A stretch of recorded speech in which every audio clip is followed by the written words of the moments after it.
Welcome to study channel. मेरा नाम है मोहम्मद कैसर। बात करेंगे 6 to 8 के एग्ज़ाम पैटर्न की।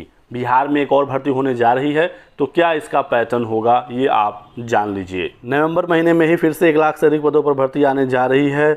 जहां पर बात करें 6 to 8 की तो 31,982 पद इसके होने वाले हैं। 3 अलग अलग विषय की भर्ती होगी, गणित विज्ञान का, सामाजिक विज्ञान का और भाषा का। ठीक है, अब ये अलग अलग कितने पद हैं इसके बारे में अभी इन्फॉर्मेशन नहीं है। जब आएगी जानकारी तो मैं आपको अपडेट करूंगा। ठीक है, गणित और विज्ञान का एक साथ होगा, ये भर्ती एक साथ होती है। सामाजिक विज्ञान का अलग होगा और भाषा का अलग होगा। भाषा में हिंदी, अंग्रेजी और फिर देखना होगा इसके साथ और भी कुछ भाषाएं आती हैं, यानी उर्दू, बांग्ला वगैरह। ठीक है, तो इतनी चीज़ें आपने समझ ली।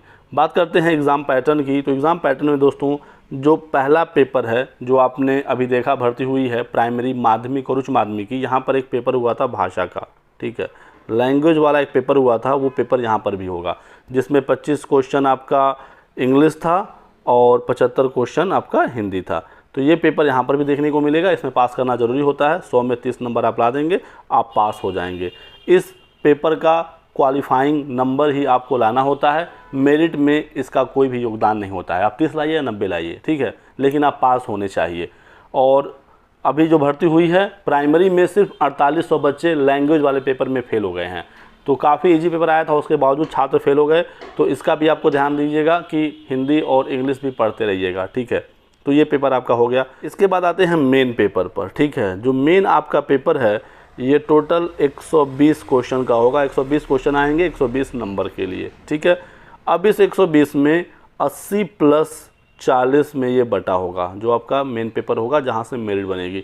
80 + 40। ठीक है, अब 80 में क्या आएगा और 40 में क्या आएगा ये जानते हैं। 80 में दोस्तों आपका जो मेन पेपर है जिससे आप फॉर्म भर रहे हैं उससे 80 नंबर का पेपर आएगा। ठीक है, यानी कि जिस सब्जेक्ट से आप फॉर्म भर रहे हैं आपके विषय से पूछा जाएगा 80 सवाल 80 नंबर के लिए। और ये जो 40 क्वेश्चन है 40 नंबर के लिए, ये आपका जीएस है। जीएस में आपका जीके, स्टैटिक, करंट अफेयर। ठीक है, इसमें मैथ्स, रीजनिंग के भी कुछ सवाल देखने को मिलेंगे, हिस्ट्री, पॉलिटी, ज्योग्राफी। यानी कि आप ये मानिए कि जो आपने प्राइमरी का जीएस वाला पेपर दिया था, ठीक है, वो आपका यहाँ पर 40 नंबर का हो गया। और लेवल आपने देखा है बीपीएससी ने किस प्रकार से एग्ज़ाम कराया, क्या लेवल आया था। ग्रेजुएशन लेवल का आपको तैयारी करना है, एनसीईआरटी आपको पढ़नी है।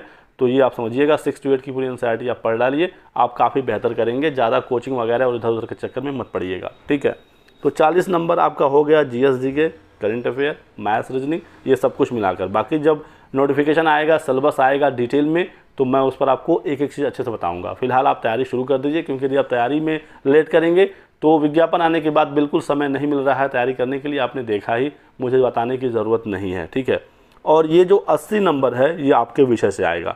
जैसे आप किस विषय से फॉर्म भर रहे हैं, जैसे आप यदि गणित विज्ञान से फॉर्म भरते हैं, ठीक है, तो 40 नंबर आपका गणित और 40 नंबर विज्ञान दोनों मिलाकर 80 नंबर का आएगा। ठीक है, ये आपको पता होना चाहिए कि गणित विज्ञान दोनों मिलाकर आएगा 80 नंबर का। गणित का अलग नहीं होता है, विज्ञान का अलग नहीं होता है। ठीक है, और फिर सामाजिक अध्ययन में जो इनके विषय हैं उससे रिलेटेड सवाल आएगा। भाषा में यदि आपका हिंदी है तो हिंदी से पूरा 80 सवाल, इंग्लिश है तो पूरा इंग्लिश से 80 सवाल। इस तरीके से ये आपका 80 क्वेश्चन होगा। यानी कि 80 क्वेश्चन आप जिससे फॉर्म भरेंगे उससे आएगा, और 40 जो है वो 40 सबके लिए कॉमन ही रहेगा। ये जो 40 नंबर का सवाल है जीएस ही है, तो वो सबके लिए कॉमन ही रहेगा। और सब्जेक्ट स्पेसिफिक आपका स्पेशल सब्जेक्ट से पूछा जाएगा। सब्जेक्ट आपका ग्रेजुएशन से डिसाइड होगा, क्योंकि उसी के आधार पर आप एलिजिबल होंगे। 1 साल तक भी आपने वो सब्जेक्ट पढ़ा है तो आप उससे फॉर्म भर सकते हैं। और यदि आपने फॉर्म भरा गणित विज्ञान से तो इसके 80 सवाल, सामाजिक विज्ञान से भरे तो इसके 80 सवाल, भाषा से भरे तो जो भी भाषा है उसका 80 सवाल। ठीक है, बाकी नेगेटिव मार्किंग, डिटेल, सिलेबस, ठीक है, एक पॉइंट सिलेबस में क्या क्या है, ये जब चीज़ें तभी क्लियर होंगी जब इसका नोटिफिकेशन जारी किया जाएगा। तो वो जब जारी होगा, जब अपडेट हमें मिलेगी, मैं सूचना दूंगा। फिलहाल आपके तैयारी करने के लिए मैंने यहाँ पर पर्याप्त इन्फॉर्मेशन दे दी है। ठीक है, बाकी वीडियो में कुछ भी पसंद आया तो लाइक और शेयर करिएगा, चैनल को सब्सक्राइब कर लो और हमारे साथ बने रहें।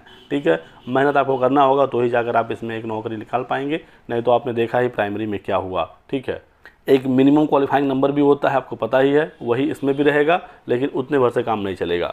अलग अलग विषय हैं तो अलग अलग आवेदन होगा। ठीक है, एग्ज़ाम का पेपर अलग होगा तो सबकी मेरिट भी अलग ही बनेगी। ठीक है, तो यही कुछ जानकारी देनी थी। बने रहिएगा हमारे साथ। Thanks for watching.